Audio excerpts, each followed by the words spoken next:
Muito bem, meus amigos, vamos retornar à análise da responsabilidade tributária dos sucessores imobiliária. Bom, nós vimos que o sucessor responde pelas dívidas do sucedido, né? E que o adquirente de bem imóvel, ele responde pelas dívidas tributárias, é responsável tributário pelas dívidas tributárias do bem imóvel adquirido. E que há duas ressalvas. Ressalvas essas que estão contempladas no próprio artigo 130 do Código Tributário Nacional e, portanto, eu quero que vocês analisem comigo. Vamos lá. Artigo 130. Os créditos tributários relativos a impostos cujo fato gerador seja propriedade, domínio útil, a posse, IPTU, ITR, assim como as taxas pela prestação de serviços, lembrando que não vamos incluir as taxas de polícia, ou a contribuição de melhoria ou contribuições de melhoria, subrogam-se na pessoa do respectivo adquirente, salvo quando conste do título prova de quitação. Vejam que estamos diante da primeira exceção à regra, a qual menciona que o adquirente não responderá pelas dívidas tributárias do bem imóvel adquirido quando constar no título prova de sua quitação. Já vou colocar no quadro para vocês. Segunda hipótese. A segunda hipótese está contemplada no parágrafo único do artigo 130, o qual menciona, no caso de arrematação em asta pública, a subrogação ocorrerá ou ocorre sobre o respectivo preço. Ou seja, quem arremata um bem em asta pública não será responsável pelos tributos devidos em relação ao bem imóvel arrematado. Portanto, vejamos, meus amigos, está aqui, ó. Exceções, vamos colocar no caderno, por favor? Constar no título. Prova de quitação dos tributos, então constar no título de transferência prova de quitação dos tributos. E 2, arrematação em asta pública. Muito bem, vem comigo, olha só. O primeiro caso, quando constar no título de transferência prova de quitação dos tributos. Do que a gente está falando? Que título de transferência é este? Escritura pública de compra e venda de bem imóvel. Para a lavratura de escritura pública de compra e venda de bem imóvel, é imprescindível que sejam apresentadas certidões de regularidade fiscal do imóvel, ok? Em sendo assim, o tabelião deverá constar na escritura pública a situação fiscal do imóvel. Se naquele momento da lavratura for apresentada uma certidão negativa de débitos e constar no título que foi apresentada a certidão negativa, ou seja, que naquele momento o imóvel não tinha dívidas tributárias, o adquirente, o comprador, ele não responderá por débitos tributários do passado que venham a ser lançados no futuro. Afinal de contas, o fisco tem um prazo de 5 anos para constituir o débito tributário. Então, é perfeitamente possível que hoje um bem imóvel não tenha dívidas relacionadas ao passado, mas que amanhã ele venha a ter, certo?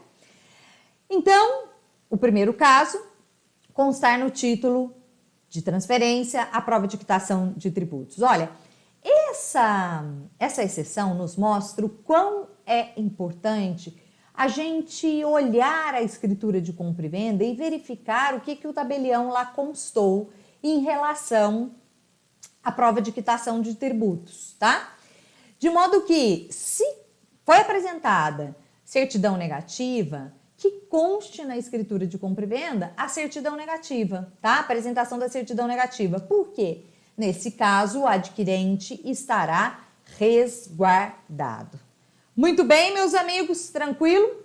A segunda hipótese, arrematação em asta pública.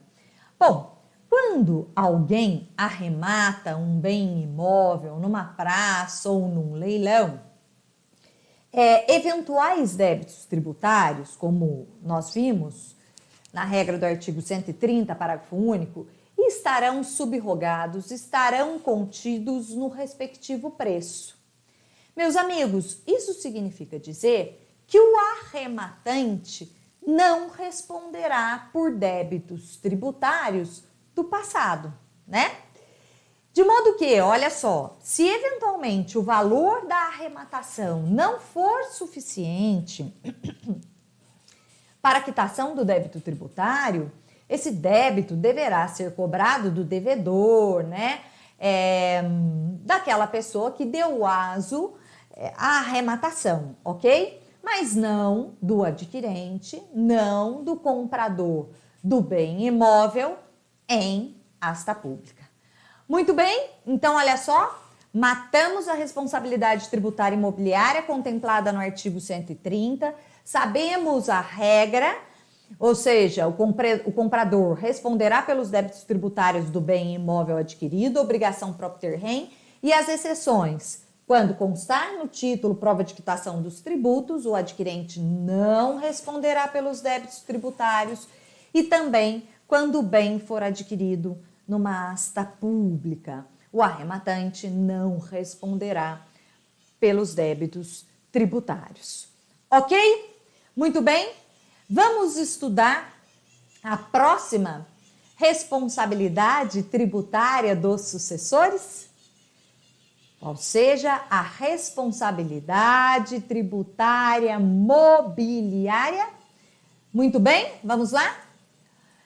Vejam. Responsabilidade tributária mobiliária. Essa responsabilidade, meus amigos, ela vem prevista, esse caso de responsabilidade vem previsto no artigo 131, inciso 1 do Código Tributário Nacional. E a pergunta que nós vamos responder agora: quem compra um bem móvel com dívida tributária responde pela dívida? Bom, vem comigo. Fazendo a leitura do artigo 131, inciso 1 do Código Tributário Nacional, nós observaremos que, ao contrário do que aconteceu lá no artigo 130, que trata da responsabilidade imobiliária, aqui o CTN não trouxe nenhuma exceção à regra, ok? Então, quem compra um bem imóvel com dívida tributária responde pela dívida? A resposta é sim, responderá pelas dívidas tributárias do bem móvel adquirido. Vamos lembrar que a transmissão do bem móvel ocorre via tradição, né? O Código Civil estabelece. De modo que quem compra um bem móvel e ele contempla dívida tributária, o adquirente responderá por essa dívida. O sucessor responde pelas dívidas tributárias do sucedido. Não foi isso que nós aprendemos? Foi. Mas olha só, eu preciso dizer para vocês que há precedentes do STJ no sentido de que nós aplicaremos aqui na responsabilidade tributária mobiliária, por analogia, a regra do artigo 130, parágrafo único do CTN. Como assim? Explico. E já projeto julgado para que vocês coloquem no caderno de vocês. O que o STJ tem dito?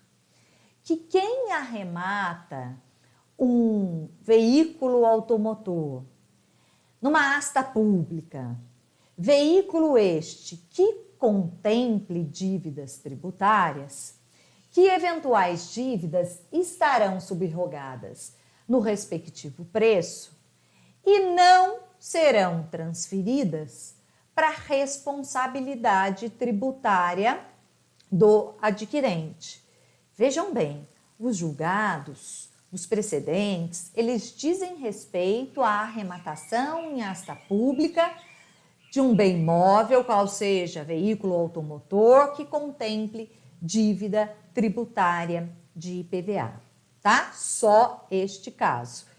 Então, olha só, Neste caso específico, o STJ tem entendido que nós vamos aplicar por analogia a regra do artigo 130, parágrafo único, de modo que o adquirente, o arrematante, não responderá por dívidas tributárias relativas ao IPTU quanto ao bem móvel arrematado. Amigos, coloquem no caderno de vocês, por favor, o precedente inicial aí do STJ, recurso especial 905/208 de São Paulo, tá? Então, olha só, cuidado, muito cuidado com esse tipo de pergunta, com pergunta que envolvam essas questões.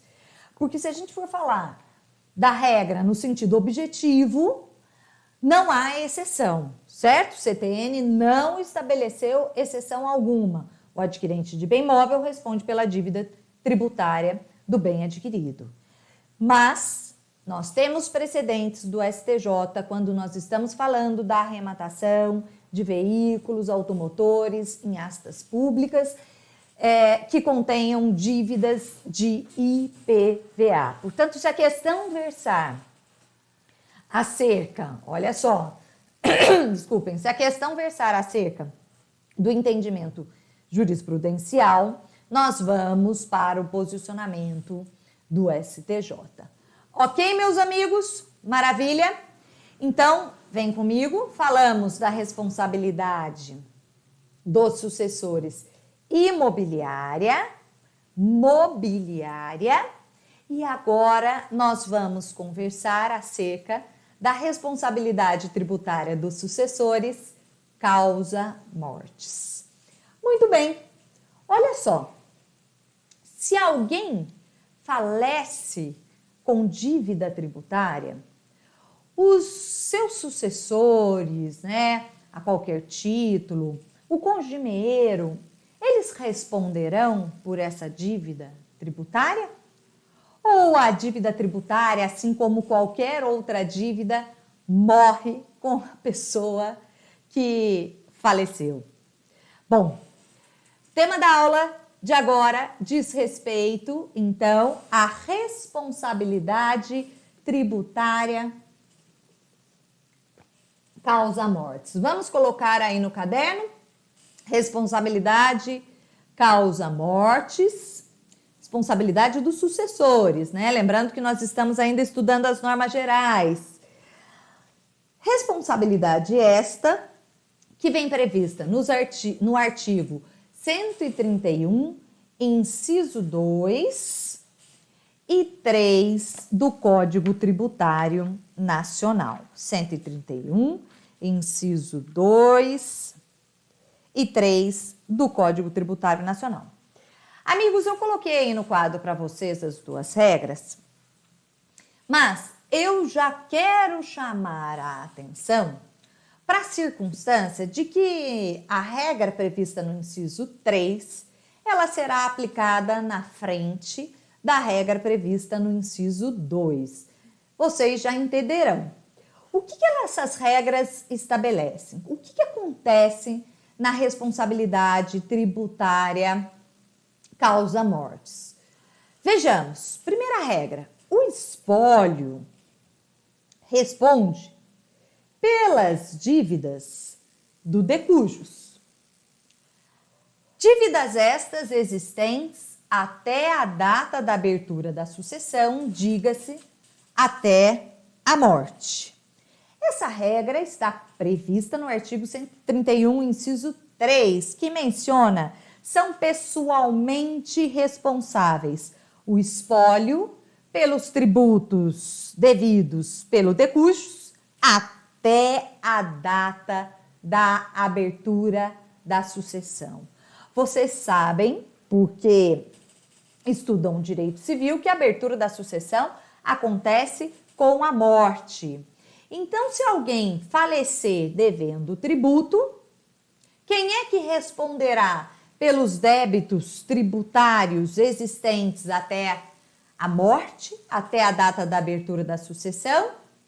O espólio. Muito bem. Segunda regra. Vou dar um tempinho para que vocês a transcrevam.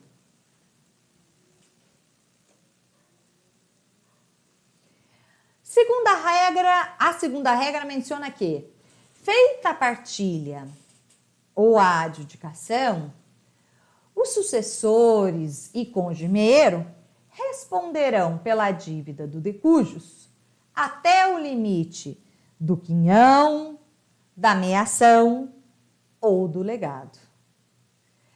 Muito bem, meus amigos.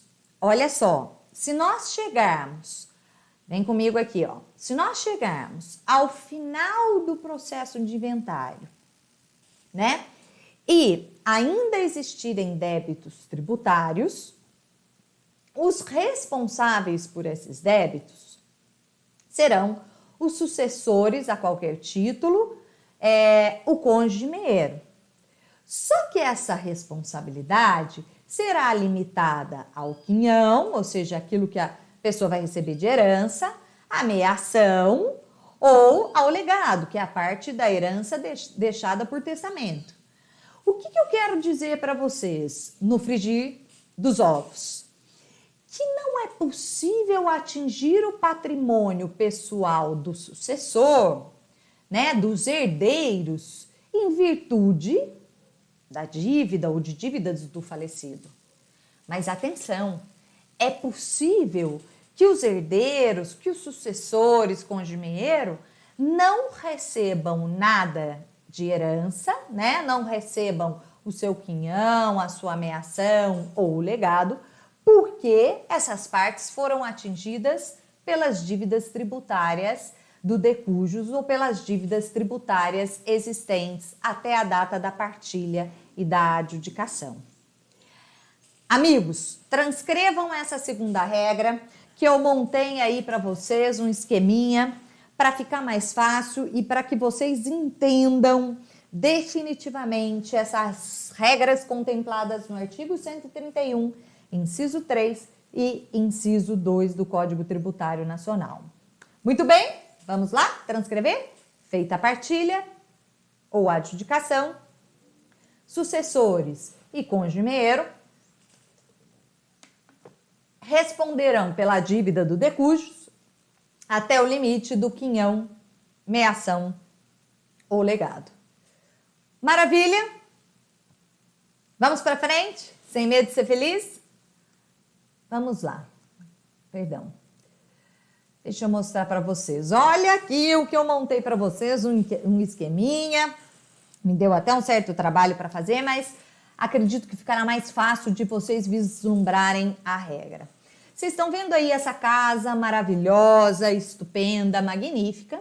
Vamos imaginar que essa casa seja da propriedade do João e que, portanto, o João pratique fatos geradores relativos ao IPTU, né? E como ele está praticando o fato gerador do IPTU, vocês já sabem, ele é o contribuinte, já que ele é o proprietário do bem imóvel. Muito bem, meus amigos, muito bem. Só que o que aconteceu? Olha só, o João, proprietário dessa casa magnífica, estupenda, gloriosa, ele não efetuou o pagamento do IPTU desse imóvel e, portanto, ele tem dívidas tributárias relacionadas ao imóvel. E o que acontece? Vejam só, ele morre. Nós estamos diante da morte. Nossa, que papo fúnebre, não? Mas é importante entender a regra. O João faleceu. E com a morte do João, acontece, nos termos do direito civil, a abertura da sucessão. Não é verdade? E aí nós vimos, meus amigos, que nós vamos aplicar a regra, neste caso, do artigo 131, inciso 3, que estabelece que o espólio, olhem só a setinha aí, o espólio responde pelos tributos devidos pelo de cujos até a data da abertura da sucessão. Então, quando a pessoa falece, aberta a sucessão, né? os débitos tributários existentes serão da responsabilidade tributária do espólio. Vejam, é responsabilidade tributária, caso de responsabilidade tributária. Por quê? Porque o fato gerador foi praticado pelo João, que faleceu, e em virtude da morte, agora essas dívidas foram transferidas, serão da responsabilidade do espólio. Muito bem? Maravilha. Mas vejam que eu coloquei aí, depois da morte, da abertura da sucessão, eu coloquei um inventário. Bom, nós sabemos que quando a pessoa falece, né, deixando patrimônio, é imprescindível a realização do inventário. Para que serve o inventário? O inventário ele serve para que sejam reunidos todos os bens do falecido, de modo ao seu final, que os mesmos sejam divididos, né, partilhados entre os sucessores, o cônjuge meeiro na verdade, ou adjudicado pelo sucessor quando nós estamos diante do caso de um único herdeiro. Ou seja, nós teremos a tramitação do processo de inventário, vejam, aberta a sucessão até a conclusão do inventário, com a partilha ou a adjudicação, nós teremos, então, o término do inventário. Olha, falei término aqui mostrando minha mineirês, né? Embora seja paulista. Bom, o processo de inventário, então, ele termina com a partilha ou adjudicação. Prestem atenção e eu vou fazer uma pergunta para vocês, vem comigo. Olhem só, da morte, da abertura da sucessão, até a partilha ou adjudicação final do processo de inventário, acontecerão fatos geradores relacionados aos bens do falecido? Eu pergunto para vocês, olhem essa casa. Essa casa, ela era da propriedade, é da propriedade do falecido e com a abertura da sucessão e ao término do processo de inventário, ela será então partilhada entre os herdeiros ou adjudicada, não é verdade? Então eu pergunto para vocês, como é que ficará após a abertura da sucessão os fatos geradores relacionados à propriedade desta casa? Coloquei em vermelho para vocês. Vejam bem, os fatos geradores relacionados ao patrimônio pertencente ao espólio, né? Pertencente ao conjunto de bens do falecido, eles terão como contribuinte o próprio espólio. Vejam, então nós temos fatos geradores que aconteceram antes da morte, cujo contribuinte é o proprietário, fatos geradores que aconteceram ou que acontecerão da abertura da sucessão, da morte, até a partilha ou a adjudicação. Nessa hipótese, em relação a esses fatos geradores, por favor, entendam, se não entenderem, me mandem mensagem. Quem estará praticando o fato gerador, como está no esqueminha aí para vocês, o contribuinte, será o espólio representado pelo inventariante. Ele deverá efetuar o recolhimento do tributo na condição de contribuinte, ok? É isso que impõe o Código Tributário Nacional. Maravilha! Mas chegamos nesse momento aí final do processo de inventário que se dá com a partilha ou a adjudicação. Bom, a gente pode chegar nesse momento da partilha ou da adjudicação e existirem débitos tributários? Podemos. Que débitos tributários são esses? Quais débitos tributários nós estamos falando? A respeito de quais débitos tributários?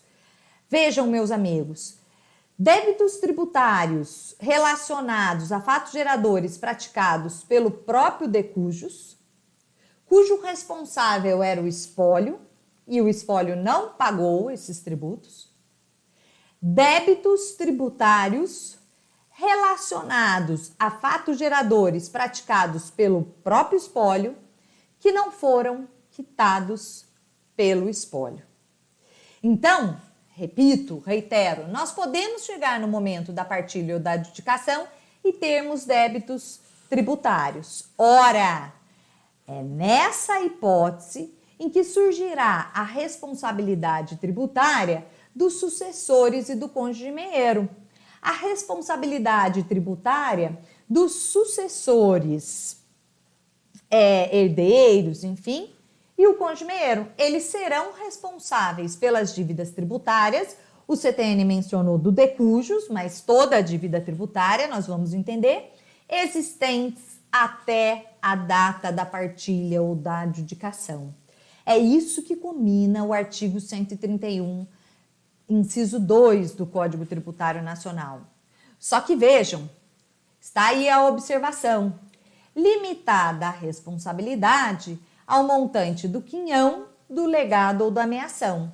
O que significa dizer, meus amigos, que é possível que essas pessoas não recebam nada em virtude desse processo de inventário, em razão do patrimônio ter sido todo consumido por dívidas. Certo? Tudo bem? Então, olha só. Os sucessores e o cônjuge meio, eles responderão pelos débitos tributários existentes durante todo esse período, ok? Mas, se sobrarem patrimônio, sobrar patrimônio, na verdade, sobrarem bens imóveis, por exemplo, feita a partilha ou a adjudicação, quem recebeu esse bem, coloquei aí para vocês, passará, portanto, a praticar o fato gerador dos tributos, os fatos geradores dos tributos, na condição de contribuintes, já que os bens agora lhes pertencem. Muito bem, meus amigos, eu espero que com esse desenho aí tenha ficado mais fácil o entendimento da responsabilidade tributária dos sucessores causa-morte. De modo que, para fechar esse bloco, reiteramos: o espólio responde pelas dívidas tributárias do decujus existentes até a data da abertura da sucessão. Feita a partilha ou a adjudicação, os sucessores a qualquer título e cônjuge meio responderão por todos os débitos existentes, limitadas à responsabilidade ao montante do quinhão, do legado ou da ameação. Muito bem? Maravilha?